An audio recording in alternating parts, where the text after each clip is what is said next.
Welcome to The Rest of the Moose, Where's the rest of this moose? a podcast about anything and everything. You must have hated this moose. Here's your host, Chris Crum. But first, an apology.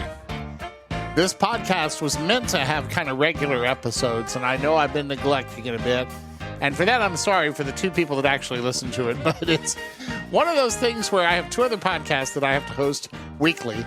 That includes the Premier Custom Travel one, The Itinerary, and the one for our book series, which we just started, the Travel Advisors Handbooks podcast, Beyond the Handbooks. So those keep me pretty busy podcast-wise. And then there's the whole little matter of the job of actually booking the vacations, which thankfully we were very busy at Premier Custom Travel, so I'm not complaining at all. But that means that stuff like this, which is for fun, has to go on the back burner sometimes. So I do want to apologize for the lack of podcasts that are popping up on this particular one, the Rest of the Moose. But I do promise I will do my best to get you more podcasts as frequently as I can.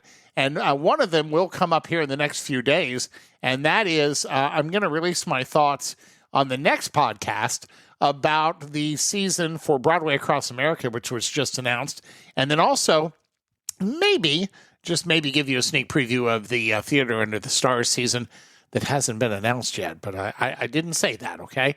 But before we do that, I did want to talk about Star Trek, because it's another thing that I've enjoyed for years, all the way back to the original series with Kirk and Spock and all them, all the way through Next Generation, DS9, Voyager, and beyond. Now, I've enjoyed some with varying degrees and some more than others. I'm looking at you, Discovery. But Starfleet Academy came out a few weeks ago, a brand new series. Episode 4 just dropped last week. Episode 5 will drop tomorrow. And I wanted to kind of just share a few thoughts on this show and where I think it's headed, and then also just in general what I think about it in the entire canon of Star Trek. So I will tell you that as far as the various series go, and I think series is plural, isn't it? So anyway, my grammar's not always the best, and not even when I'm talking, but as far as all the different iterations of Star Trek goes, I would probably say that I'm a Next Generation person first. There's something about that whole crew and that show, and that was one that I lived through. In other words, I watched those episodes when they were new, for the most part. That's my show. And I enjoyed DS9 and Voyager as well. I have not gone back and watched those as much as I've seen Next Generation. But those were always my favorites. And so those will always have the special place, if you will, in my heart. I also grew up with the original series movies, so those were always nice. But now we've got Starfleet Academy, which is set in the distant future after the events of Star Trek Discovery. Now, Discovery to me was all over the place. There were episodes I loved, episodes I hated, and episodes in between. But for a series for me, it's not one I'll probably go back and watch much. It just, I don't know. There were some things about it that just didn't work for me.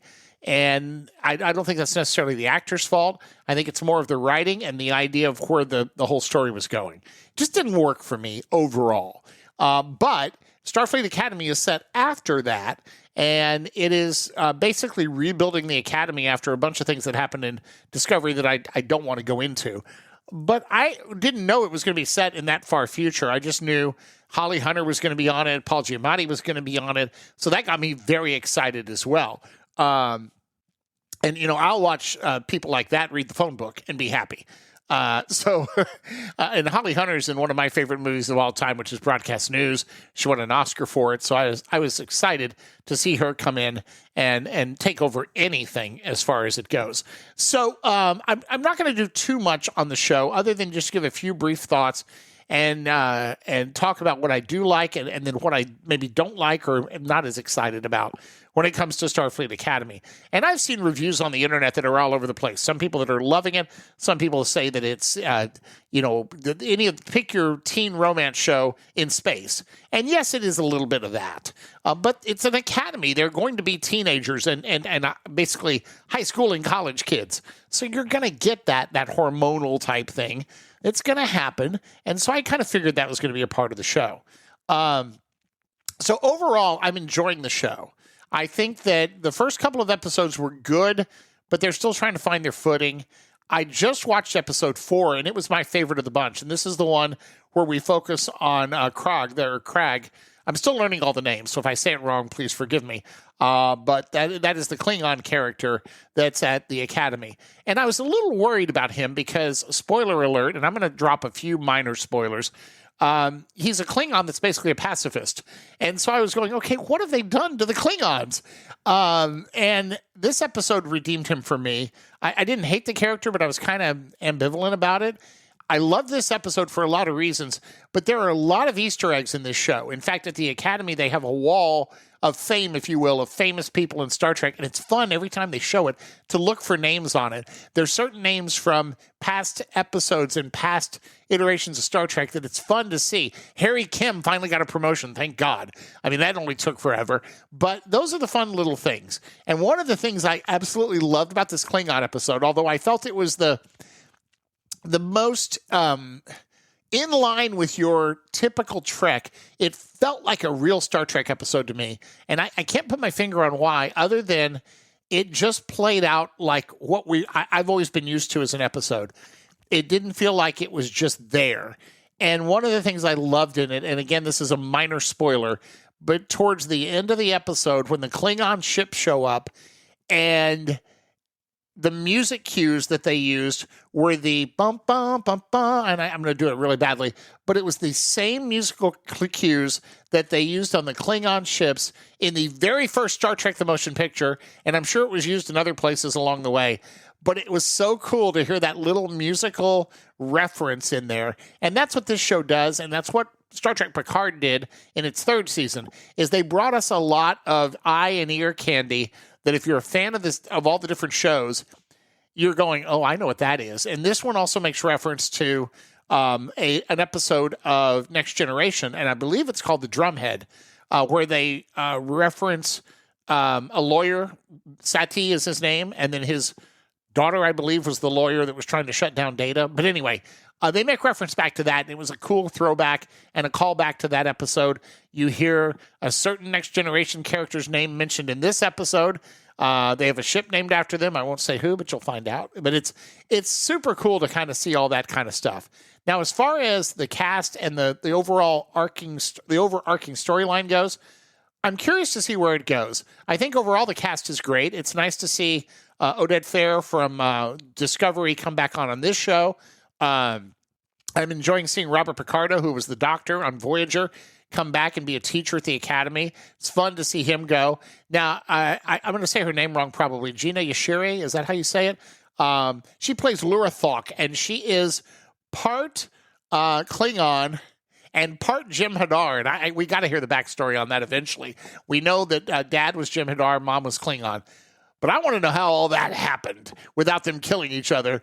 But she might be my favorite character on the whole show because she is like a part Klingon, part Jim Hadar drill sergeant. And it is just, it's like if a Jim Hadar, a Klingon, and the drill sergeant, and I'm trying to think of the actor's name, from Full Metal Jacket, if they had a 3-way baby, that would be it. And whenever she comes on the screen, she's fantastic. But they've got a nice young cast of different people that are playing the different students at the Academy. And then again, there's Holly Hunter. And she is essentially the head of the entire, she's the superintendent, I guess the best way to put it, or the chancellor, if you will, of the Academy. And she has come up with a very quirky character, which is perfect because Holly Hunter is kind of quirky, and her characters she plays are always that way. But I really like her character, Nala. Not Nala from The Lion King, but, well, maybe could be. Who knows? Evolution and all that. But anyway, I really enjoy her character, and I'm drawn to her when she's on screen, and I think that's always a good thing. Now, as far as the storytelling goes, I'm curious to see where the whole season is heading. Are we just going to be episodic and really not have any overarching storylines? Because what happened in Next Generation was, if you really go back and look at it, the first 2 seasons, and this is pretty much true of DS9 and Voyager to a certain degree. The first 2 seasons had some good episodes, some bad episodes, and some we don't want to ever talk about again. Shades of Grey. But once they get into season 3, on all 3 series, it starts to really accelerate, and that's where things really kick in. And I think it's a combination of the writers finding their footing, the actors finding their footing, and then it all kind of gelling. But I think the other thing that they did is by that point, they've started to, while the episodes stand alone, they've started to create some small arcs that then play out later on. And it's fun to see when things come back again that we remember from earlier. The Borg obviously being a big one on Next Generation. They kept popping back up. But also little things here and there that happen in one episode. Leah Brahms, who Geordi's in love with in one episode, and then she shows up for real in another one. Those were kind of fun to see how those arcs played out.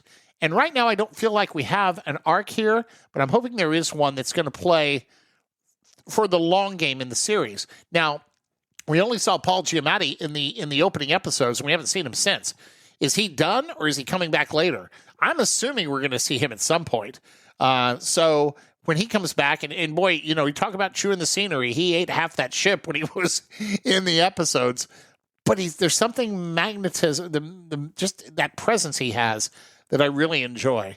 So overall, I would say I give this series right now probably a 7 out of 10, maybe. And I would say that it has the potential to be an 8 or a 9. And I really hope that they find that footing and they find the way to make it the things that they want it to be, but also the fans want it to be.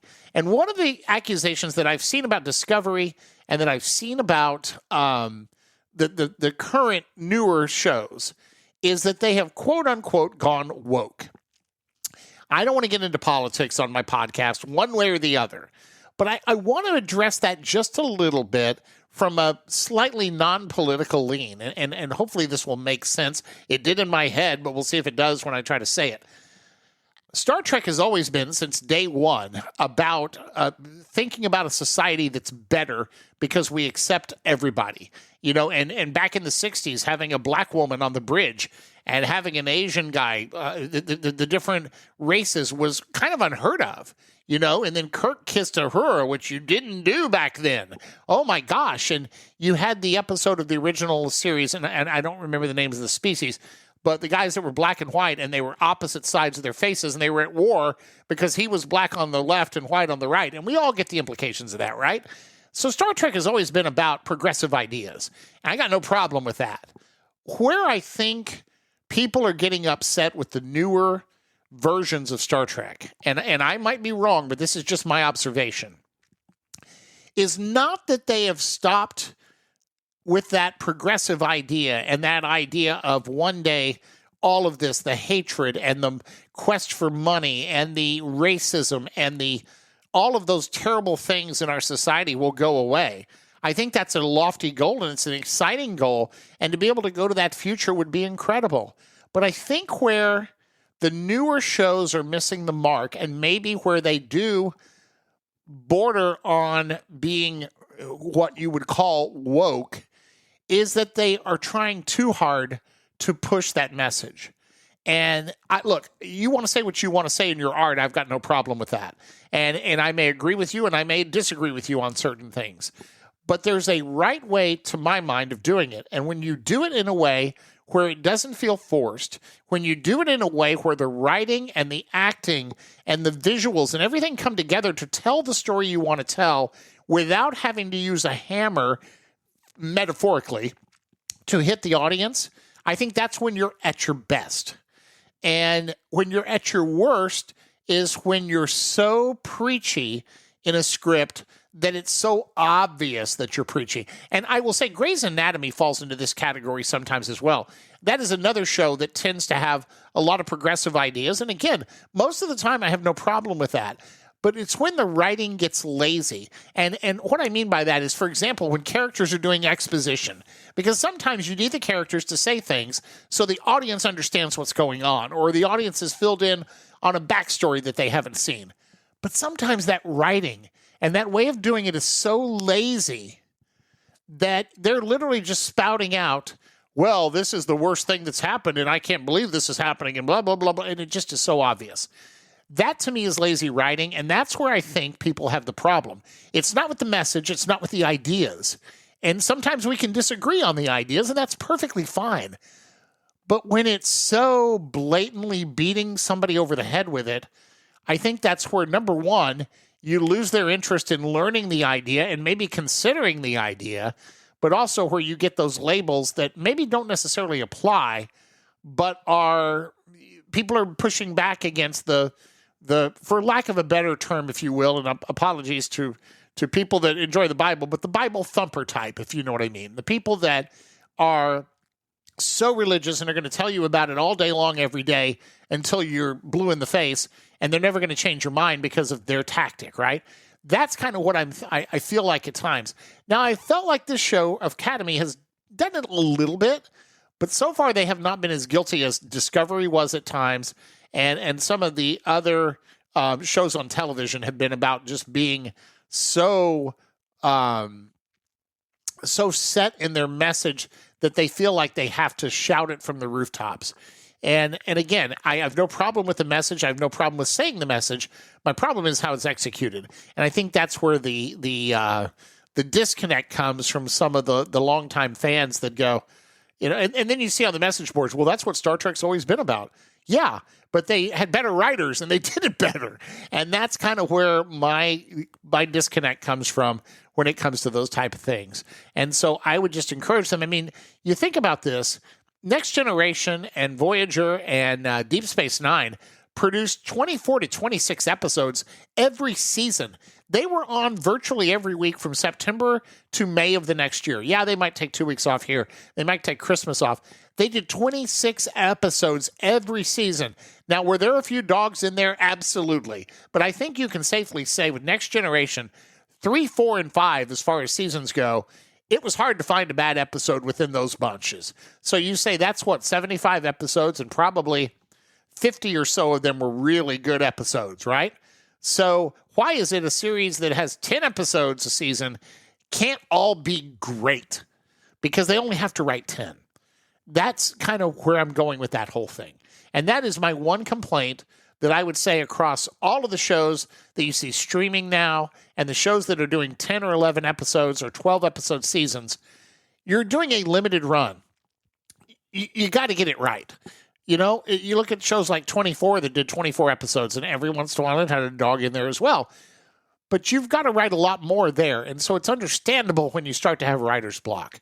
But when you're only doing 10, you ought to be able to make it great. And I'll give you an example. I'm going off the Star Trek end here a little bit. But you want to talk about a show that's getting it right. The Pitt on HBO Max is nailing it. They just released, I believe it's their 4th or 5th episode of season 2. And if you haven't watched it, it's a medical drama. It's basically ER, but a better version of ER, in my opinion. It really is taking it to another level. Noah Wiley's in it, a bunch of other great actors, but it's done kind of in real time. Each episode's an hour, and each season is 1 day in the ER, one shift. And so each episode represents an hour in that shift. And when that hour's over, it kind of just cuts off sometimes. I mean, you'll be going, and then it'll just stop, and the credits come on and go, oh, come on, give me more. But that's a way of doing it right. So far, I've not seen a bad episode of that show. They have had great writing, great, interesting stories, and it feels like it's building to something. That is an example of how it should be done. And I think that with these shows, be it Star Trek, Grey's Anatomy, you name it, any of the shows on television, they have a room full of writers. We got to be able to do better than this. Because I think we can tell the messages and tell the stories and tell the things we want to tell and do it in the right way. But I'm excited to see where Star Trek goes. The 4th episode was Vox in Excelso, which was the one with the Klingon that just played. Tomorrow, on Thursday, they'll drop episode 5, and then we only have 5 more to go, and we're done for the season, and God knows when we're going to see any more. You know, they tend to drop them a year apart, but I've been okay with the season so far, and I'm excited to see where it goes.